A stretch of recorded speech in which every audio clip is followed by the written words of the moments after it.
Hi everyone, from me, Brent Graham from Good for the Game. And yes, it's that time of the year again, the greatest sporting event of them all.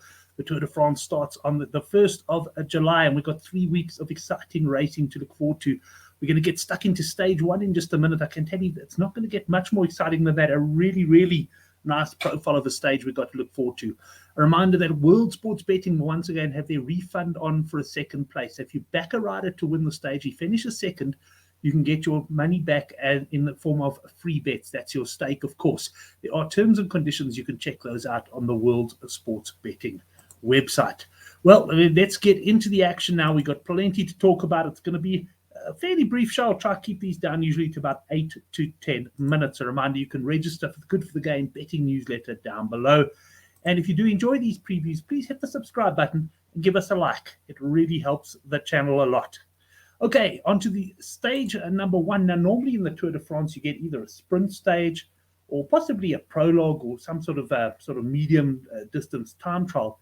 But here we've got anything but that. If you can have a look here, we've got 5 categorized climbs. They're not particularly long climbs, but plenty of steep stuff. And if you look at the terrain, it really is rolling hills here. It's going to be a very, very tough stage.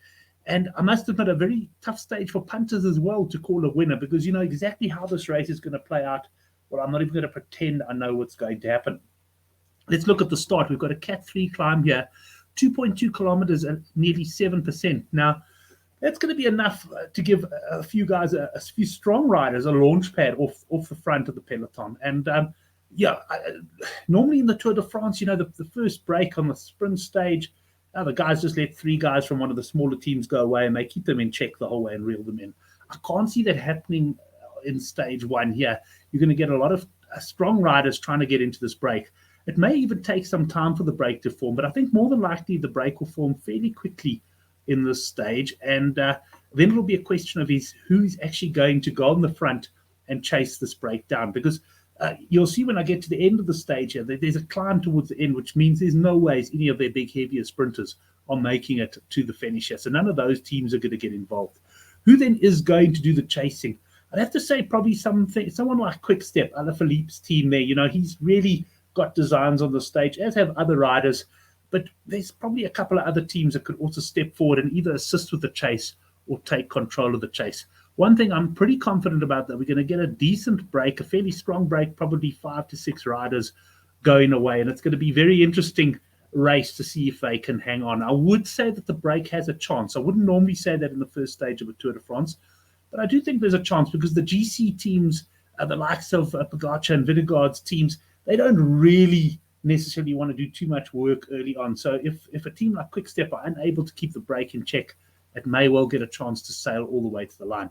Anyway, we go on here. We've got another Cat 3 climb, 3.5 kilometers at 7.6%. And then here we get to the sort of business end of the stage. It's 182 kilometers in length in total. And sort of in the last 50 stages, we've also got a few interesting little climbs. We've got a 3.9 kilometers at 4%. And then this Cat 2 climb here, the Côte de Vero, I think it's pronounced, it's 4.2 kilometers at 7.3%. Now, this is where I would anticipate some of the guys making their move. And by some of the guys, I'm talking about the likes of Wout van Aert, Van der Poel, possibly Pidcock, who you'll see are quite fancy for a big ride today. That's where they're potentially going to make their move. And the likes of Vingegaard and Pogacar would probably be reasonably happy to let them go at this stage. There's a good chance they could get a break over the top.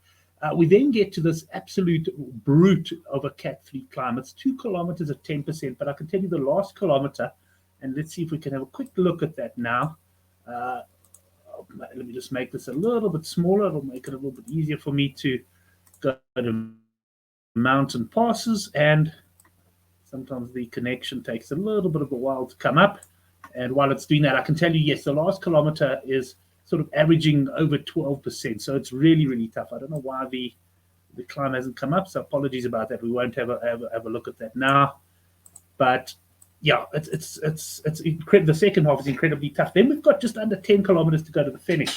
So that opens up all kinds of scenarios here. You know, this is such a steep climb. If the likes of Wout van Aert and Van der Poel don't have a lead by this point, they're probably going to struggle. And I think if everyone's together on this climb, then I think we're in for a GC battle, because I think the likes of a Pogacar will probably look to test Vingegaard on this climb. So really, what is going to be happening in the stage, I honestly have no idea. One thing I do know, we're in for an absolute cracker of a stage. It should be a real belter. Let's have a look at some of the bets I'm going to take in stage one, first of all, but then I'll also share a couple of my long-term plays. I'm very wary of getting involved in long-term plays in the Tour de France. You know, if you saw in the Giro, COVID's still playing a role there. I'm not too sure why the guys are still testing, but they are. It doesn't necessarily mean a positive test you have to pull out. But the fact that they're testing means there's always that danger. There's accidents, there's mechanicals, there's all sorts of things that can go wrong in the Tour. Right, just before we get into the bets, I've entered a Velogames league for the first time. The league name, Good for the Game, and there's the code 513047014. I will put a link down below as well. If you are playing in that or you'd like to play, looks like quite a nice format to me. Come and join us there in the Good for the Game league. Right, let's get into the bets, and I'm going to go stage one bets. I'm going with Gourmet at top 10 at 7-1. Now, Gourmet is probably going to find these last couple of climbs too tough. He's someone I fancy, and you'll see now to go close in the green jersey competition this year. But I can see a scenario, what sort of scenario are we going to get at the end of the stage? Are we either going to get the breakaway group going from start to finish? I don't think that's going to happen. Or we're going to get this late break that goes here on the Cat 2 climb before the end, possibly with the likes of Van der Poel and Van Aert. We're going to see them going away and contesting the stage win. If that's the case, I don't see it being more than 2 or 3 riders. And the riders behind them, like Pogacar, and that probably won't then go that hard if they're not chasing down the stage win. And that means the likes of Gourmet might possibly be able to hang in there. And, he'll be looking for green jersey points. He might be able to sprint into the top 10. So 7-1, we're not going to do any harm at the start of the Tour with a price like that. And I'm going to go with Pidcock. He's 14-1 at Sportingbet. I just got a feeling he's in for a good ride. He might be one of those that's able to make that break there on that Cat 2 climb and can possibly win it in a sprint or even go away at the top of the Cat 3. So a very speculative play there on Pidcock. I don't have any real confidence as to how the stage is going to end up, but I will be shouting Gourmet home. Let's just have a quick look then at my long-term bets I've placed so far. I haven't placed a lot, but I've gone Gourmet for the green jersey. I do think that he's going to be going for it.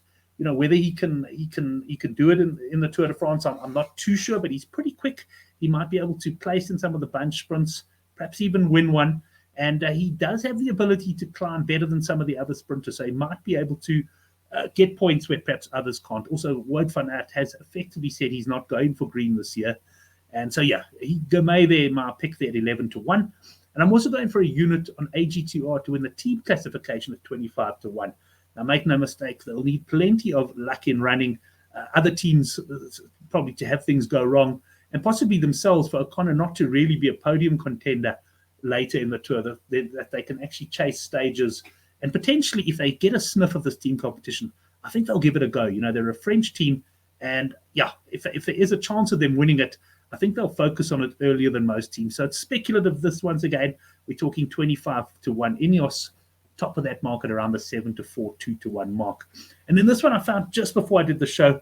I'm going to have to learn to pronounce this guy's name as well during the Tour. 4 units, Skelgemos over Simon Yates at 11-10 that's at Bet Exchange. I fancy him for a big ride in this Tour de France. He's shown some excellent form. Simon Yates, for me, he's going to be thereabouts on a few of the stages, but just too unreliable for me. I wouldn't be surprised if at some stage he possibly even throws in the towel and doesn't finish the Tour. So I'm going 11-10. That's my biggest bet at this point, 4 units. I'm going Gourmet green, and I'm going AG2R to win the team. That's the end of our first stage preview with some long-term bets. I'll certainly be back with stage 2 either late Saturday night or early Sunday morning. But enjoy the stage. It's going to be an absolute belt.